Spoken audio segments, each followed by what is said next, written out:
제가 오늘 새벽에 와서 말씀을 준비하고 이제 기도하고 있는데 옆에서 같이 필로스 중창단이 찬양하는 소리가 들리는 겁니다. 이 여정이라는 찬양이 제가 참 좋아하는 찬양이거든요. 제가 나중에 교회에서 같이 말씀을 나누고 그리고 그런 기회가 되면 우리 함께 성도님들하고 꼭 나눠보고 싶은 찬양이었다 생각을 하고 있었는데 오늘 이 찬양의 가사가 너무 이제 들리니까 갑자기 제 마음이 좀 약간 사무실에서 울컥 이렇게 하는 일들이 있었습니다. 이 찬양의 가사가 아까 보여주신 걸 보면 이렇게 되어 있지 않습니까? 나의 눈가에 주름이 지고 눈물이 많아졌습니다. 지금 한참 눈물이 좀 많아지실 때 아니신가요?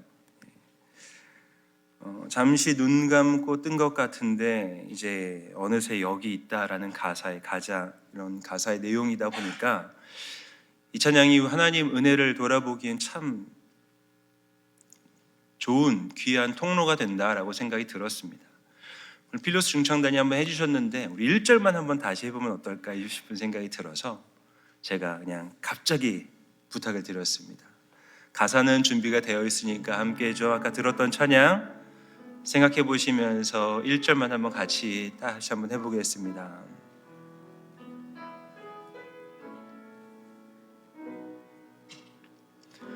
나의 눈가에 주름이 지고 눈물이 많아졌습니다. 잠시 눈 감고 뜬 것 같은데 어느새 여기 있습니다. 가슴 아픈 날도 많았었고 기쁜 날도 있었습니다. 짧은 여정을 뒤돌아보니 하나님의 은혜입니다. 지금까지 나의 여정은 모두 하나님의 은혜라. 지금까지 나의 모든 여정 인도하셨네.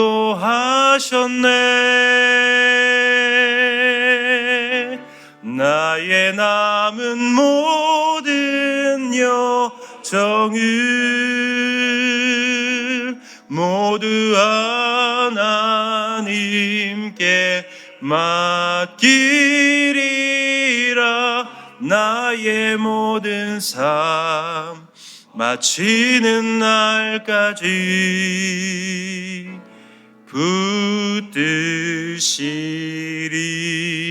붙드시리. 여러분, 인생의 여정을 걸어오시면서 무엇을 추구하며 살아오셨습니까?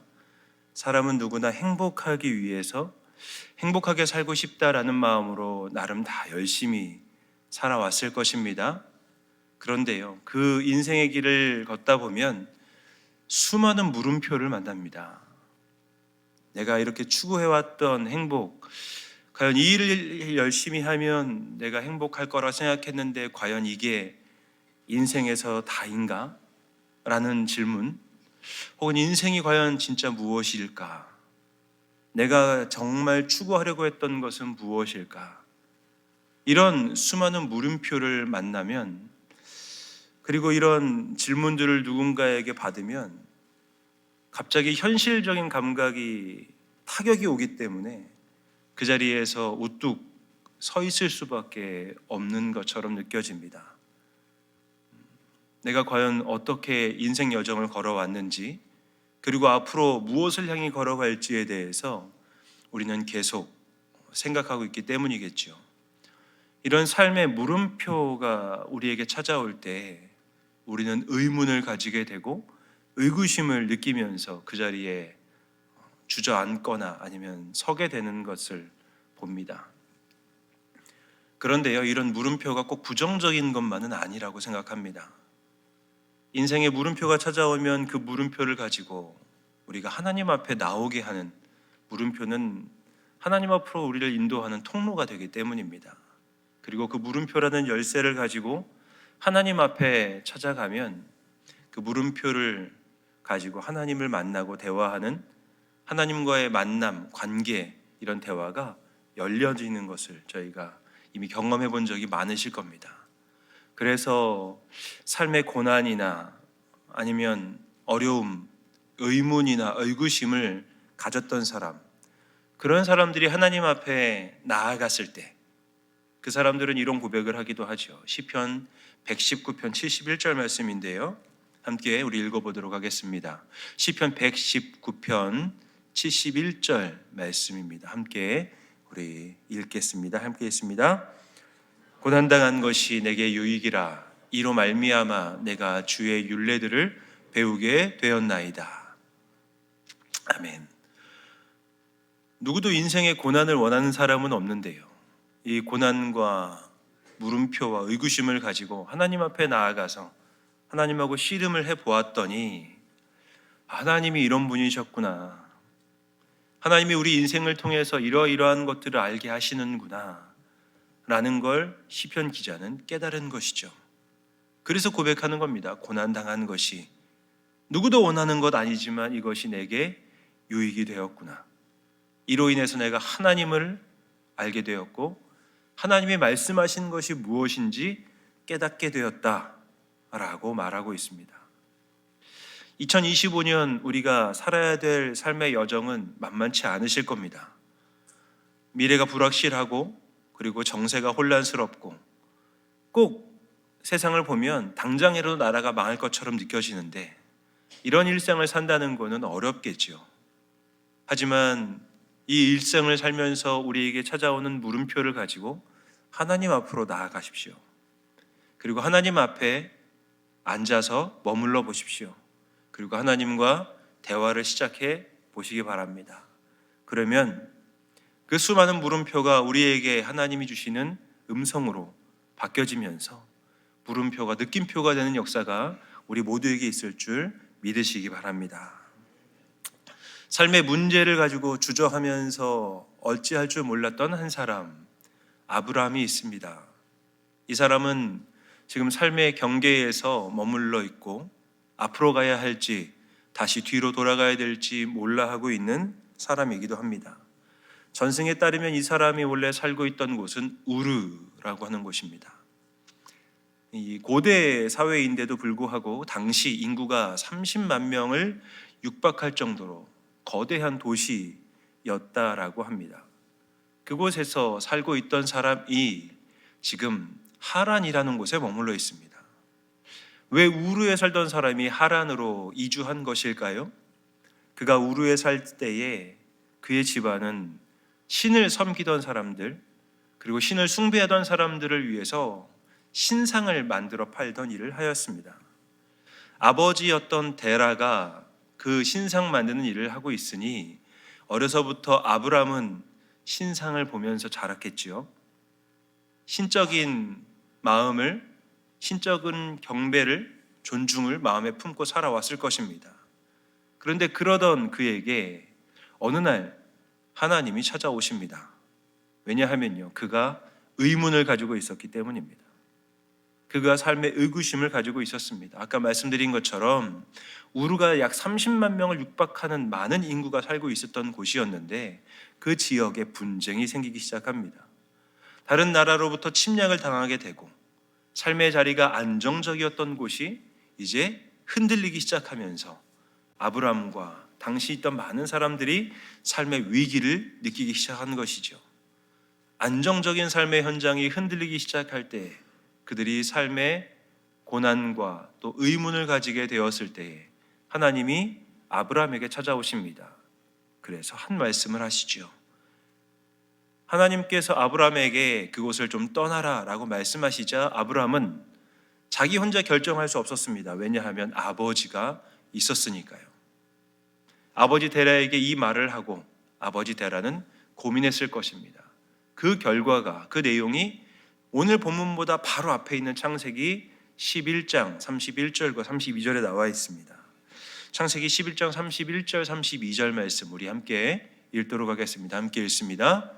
데라가 그 아들 아브람과 하란의 아들인 그의 손자 룻 그의 며느리 아브람의 아내 사레를 데리고 갈대아인의 우르를 떠나 가나안 땅으로 가고자 하더니 하란에 이르러 거기 거류하였으며 데라는 나이가 205세가 되어 하란에서 죽었더라. 우르에서 이미 아브라함에게 말씀하셨던 하나님, 그래서 아브라함이 아버지 데라에게 하나님이라는 신이, 여호와라고 하는 신이 나에게 이 땅을 떠나 가나안이라는 곳으로 가라고 말씀하십니다라고 이야기를 전했습니다. 데라는 신을 섬기던 사람이었기 때문에 아들로부터 전해진 신의 계시를 함부로 대할 수 없었겠지요. 그래서 그 말을 듣고 일단 우르를 떠납니다. 하지만 약속을 하셨던, 말씀하셨던 가나안까지는 가지 못하고 메소포타미아의 경계, 우리나라로 따지면 어디가 될까요? 우리나라의 경계라고 할 수 있는 저기 북쪽의 파주, 북한과 우리나라의 경계라고 할 수 있는 그 지역 어간에서 머물러 있습니다. 그곳이 바로 하란입니다. 그곳을 넘어가면 누구도 우리 가족의 안전을 답보할 수 없기 때문에, 그것을 장담할 수 없기 때문에 그곳에 머물러 있었던 데라였습니다. 그리고 그 데라가 그 땅에 머물다가 이제 수명을 다해 죽고 말았습니다. 남은 것은 아브람과 그의 가족들, 이제 가족의 가장은 아브람이 되었습니다. 아브람이 고민하겠죠. 내가 이곳을 떠나 하란이라는 경계를 넘어가면, 그 경계를 넘어가면 우리 가족의 안전을 내가 보장해야 되는데 나에게 그런 힘이 충분히 있는가 하면서 고민했을 것입니다. 그렇다고 다시 우르로 돌아가야 되나 라고 하는 경계, 그런 고민을 가지고 고민하고 있는 아브라함에게 다시 하나님께서 찾아오십니다. 그리고 아브라함에게 하나님이 언약의 말씀을 확인시켜 주시죠. 그 언약의 말씀이 오늘 본문입니다.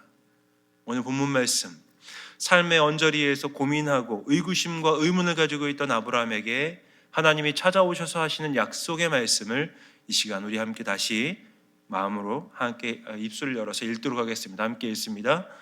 여호와께서 아브라함에게 이르시되 너는 너의 고향과 친척과 아버지의 집을 떠나 내가 내게 보여줄 땅으로 가라. 내가 너로 큰 민족을 이루고 내게 복을 주어 내 이름을 창대하게 하리니 너는 복이 될지라. 너를 축복하는 자에게는 내가 복을 내리고 너를 저주하는 자에게는 내가 저주하리니 땅의 모든 족속이 너로 말미암아 복을 얻을 것이라 하신지라. 여러분, 아브라함에게 다시 찾아오셔서 하나님이 약속하십니다. 네가 가야 할 땅은 고향도 아니고 친척도 없고 아무것도 의지할 곳이 없는 가나안이지만 네가 그곳을 향해 간다고 할 때 내가 너와 함께 하겠다. 너는 복이 될 것이다 라고 말씀해 주시는 하나님을 우리는 보아야 합니다. 문제를 가지고 서성이며 어찌할 줄 몰랐던 아브라함에게 찾아오시는 하나님, 그리고 그에게 언약의 말씀을 다시 한번 들려주시면서 너는 복이 될 거다라고 말씀하시는 하나님, 그 하나님은 아브라함의 하나님만이 아닙니다. 그 하나님은 오늘을 살고 있는 우리, 삶의 문제와 어려움 때문에 고민하고 힘들어하는 우리에게 찾아오시는 하나님이시기도 하십니다. 그리고 그 하나님은 오늘도 우리에게 말씀하십니다. 너는 세상의 빛이다. 너는 나의 자녀요, 이 땅에서 진리의 빛을 비추며 사는 하나님의 사람이다 라고 말씀하십니다. 여전히 우리에게는 풀리지 않는 문제가 많이 있습니다. 하지만 우리는 문제를 보며 사는 사람이 아니라 우리에게 찾아오시는 하나님의 음성을 듣고 그 음성에 순종하며 살아가는 사람입니다. 아까 필로스 중창단에서 해주셨던 찬양의 가사처럼 살다 보면 눈물 흘릴 날이 아직도 많이 남아있겠죠. 그리고 한숨 쉬는 날도 많을 것입니다. 그리고 주변 사람들에게 내놓을 수 없는 힘들고 어려운 일들이 앞으로 우리에게 많이 찾아오게 될 것입니다. 그때 그 문제를 가지고 하나님 앞으로 우리는 나아가야 합니다. 우리가 의문을 가지고 의구심을 가지고 무릎 꿇고 있는 그 자리에 하나님이 찾아오시기 때문입니다. 그리고 하나님은 우리에게 다시 언약의 말씀을 해 주실 것입니다. 너는 나의 아들이요 딸이다. 그리고 내가 너와 함께 한다. 너의 삶을 통하여 나는 이 땅에서 영광 받을 것이고 너는 나의 영광을 드러내는 찬송으로 살게 될 것이다 라고 주님은 말씀하실 것입니다. 기도의 자리에서 찾아오시는 하나님을 만나야 합니다. 기도의 자리로 찾아오시는 주님의 음성을 들어야 합니다. 우리가 그 주님의 음성을 듣느냐 아니냐, 이것이 신앙생활에서 가장 핵심이 되는 것이죠. 그 주님의 음성을 듣기 위해 새벽의 자리에 오신 여러분 잘하셨습니다. 이제 기도하시고 그 자리에 머물러 주님의 음성에 귀를 기울이시기 바랍니다. 찾아오시는 하나님을 만나시기 바랍니다. 그리고 주님의 음성을 들음으로 말미암아 오늘 하루를 살아가실 힘과 능력을 얻으십시오. 나의 힘으로, 나의 지혜로, 나의 경험으로 사는 것이 아니라 찾아오시는 하나님께서 말씀하시는 주님의 음성을 들음으로 말미암아 오늘 하루를 살아갈 힘과 능력을 얻고 그 힘과 능력으로 우리의 가정과 삶의 자리에서 하루를 잘 견디시는 것, 그것이 바로 하나님의 영광을 드러내는 하루의 삶이 되실 것입니다. 각자 삶의 자리가 다 다르기에 제가 이렇게 사십시오라고 딱 찍어서 말씀은 못 드리겠지만 여러분 오늘 하루 하나님 은혜로 잘 견디시기를 주님 이름으로 간절히 기원드립니다.